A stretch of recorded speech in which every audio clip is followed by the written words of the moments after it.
What's going on, everybody, and happy new year. Welcome back to the channel. Today's video, I am in my garage in my car, and we are just going to be talking a little bit about the story of how I got this car, the Mark II Audi TTS in Samoa Orange, featuring my balloon here for my birthday a few days ago.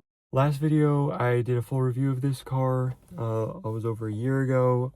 I'm already feeling like I want to redo that video because there were a few things that I didn't get right. That will be coming later, and then next video is going to be top five favorite things about this car. And I also had a couple of other videos that never got edited that I might be uploading. But anyways, in today's video, I'm just gonna be telling you a little about the story of this car and how it came to be. So it'll be a pretty simple, laid back video. So it basically starts with my second car, which was a Mark I Audi TT. My first car was a New Beetle Turbo S. I love that car, but I really always wanted the TT all along. It was really just a better version of that car. That car was great. Favorite car I've ever owned. Had it for almost 5 years. From January of 2019 to September of 2023, when I finally decided to get rid of it and get something sort of similar but very different, which was a original Honda Insight. And obviously, I'm a car guy. There's a lot of cars on my list that I want to own at some point in my life, and that was one of them. Definitely more into the quirky and oddball stuff. So that got that car and then sold the TT. Big mistake. Should have just... I don't know, I don't want to say I never should have got the Honda, but it was a CVT. It was okay, but I did later get the manual version, actually, during the time I had this car. That was a lot more enjoyable. Should have just got one of those all along. But even then, I don't think it would have satisfied my my want for what I wanted out of a car. And I just think that the Audi TT is such a good all-rounder, like especially if you want a sports car or a sportier car, but you can only have one car, which is kind of my situation. I only have room at this point in my life for one vehicle. I just think it's overall, I'm not saying it's the best choice, but it's a very competent option. I wouldn't say that it excels at any one particular category, but I think it's just decent at about everything. It's quick enough, it's efficient, it is all-wheel drive, most of them. Technically has 4 seats, but anyways, it's relatively practical, and it looks nice, and it is nice inside too. So after a couple months with the Honda, decided to move it on and start looking, well, well before I sold that car, started looking for another TT because I just can't be pried away. Even 60 miles per gallon wasn't enough to pull me away from what I really wanted, which is the Audi TT. So I started shopping for a Mark II. Figured, I mean, I would get another Mark I, I still would, but I figured I already had that car, I might as well just graduate to the next. So I watched some video at some point about the Mark II TT and saying how the later ones are best. I mean, that's going to be the case with most cars. Just get like the newest model year you can. Also in that video, it mentioned there was a color called Samoa Orange, which is the best color for the car objectively, and orange happens to be my favorite color. There was also a solar orange, which I was aware of for earlier model years, but it was replaced with this color. My friend from automotive school actually had a 2011 solar orange TTS, so I was always envious of that car. Like I said, about October of 2023, I started shopping for another TT. I found a 2014 Samoa Orange, which I was under the impression that Samoa Orange was only offered in 2013 and 14. There is a 2015 Mark II, which is an interesting story because there really wasn't supposed to be a 2015 model year, and it's only in North America that you can get it. The car actually went out of production in about March or April of 2014, but what happened is that the third generation TT got delayed for the North American market until model year 2016. So as soon as Audi realized that, it was still like late 2013, early 2014, and they decided just to sell all of the remaining 2014 models that hadn't been sold as 2015, so they would re-VIN all the cars. So it is the rarest model year, but they kind of wanted to avoid what happened between the Mark I and the Mark II, where the Mark II got delayed until 2008, and the last model year of the Mark I was 2006, so there was no 2007 TT. So in order to avoid that happening again, they went this route, and like I said, I wasn't aware that you could get a Samoa Orange for 2015. However, you can, just only on the TTS. So I didn't honestly have a preference between the TT or the TTS. I mean, they are very similar by this point.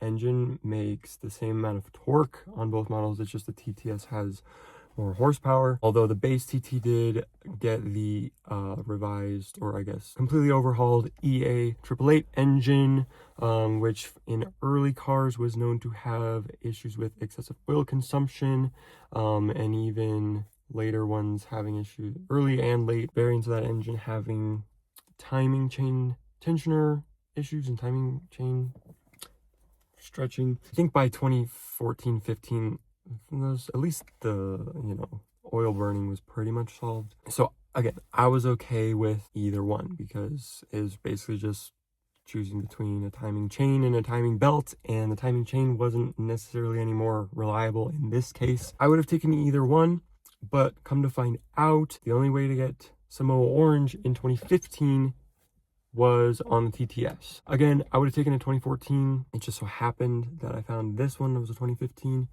The first one I found back in October of 23 was a 2014. It was in Los Angeles, and it was a black edition car. So all of the parts of the car that are normally silver were blacked out, such as the mirror caps, the front fog light and grille trim, and some of the interior as well. Again, didn't really have a preference between either styling package. So I was heavily considering that 2014, it did have high miles, 122,000, which doesn't really worry me. But what I didn't like about that one is it had been tuned, the engine had been remapped, and I just wanted something unmodified. Also, I can't remember if it had an accident history or not. I still would have, because I like to drive my cars. I don't care about the mileage, and I am fortunate enough to have the means to repair and maintain my own cars. And I know how to get parts cheaply and of the best quality. We'll get into maintenance maybe in another video, honestly, but this car has been pretty cheap to own other than one thing, and yeah, I'll just do another video. But I decided to hold off a little bit. There was also one, I remember, it was a Canadian model, and it was for auction, I think on Cars and Bids and Bring a Trailer, I want to say, at one point, and it didn't sell either time. I didn't bid on that one. It probably would have been out of budget. I wanted to stay under 20,000. But that one also had some modifications. It did have low miles, but again, it was in Canada, and that one was a 2015. And I thought at the time that only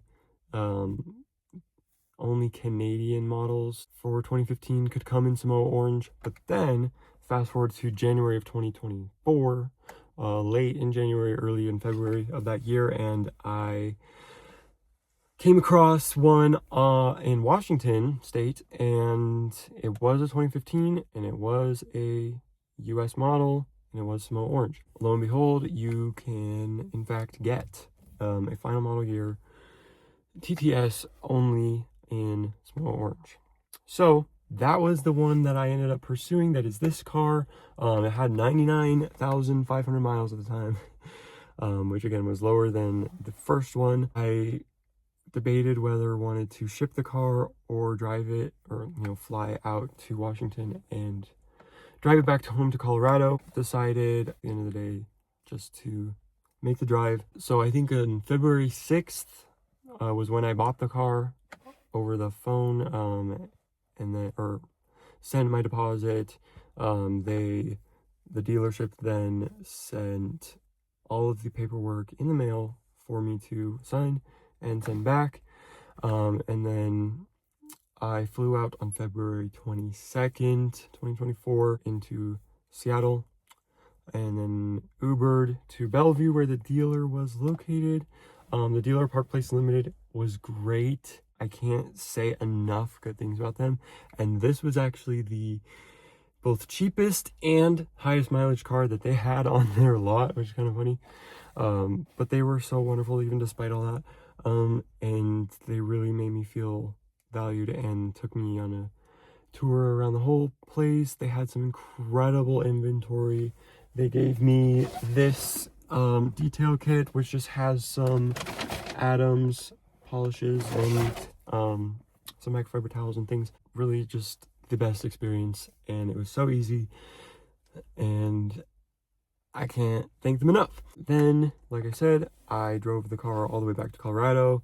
I was planning, it's about 11 or 1200 miles. I was planning to get a hotel overnight and finish the drive in the morning, but by the time I had already gotten to Ogden, Utah, which is probably where I was planning to stay for the night, I was already over halfway, and I was like, let's just finish this thing. So I think in total it was less than 24 hours from when I left to go to the airport until I got back the next morning, which was crazy. So I think about 16 hours of that was driving, 16 and a half, somewhere in there. Only stopped 3 times for gas and made it home unscathed. It was kind of in the middle of winter, and the car still had summer tires on it. Luckily the weather was nice. There was a little bit of snow blowing across the road in Wyoming, but all was well, and here we are today.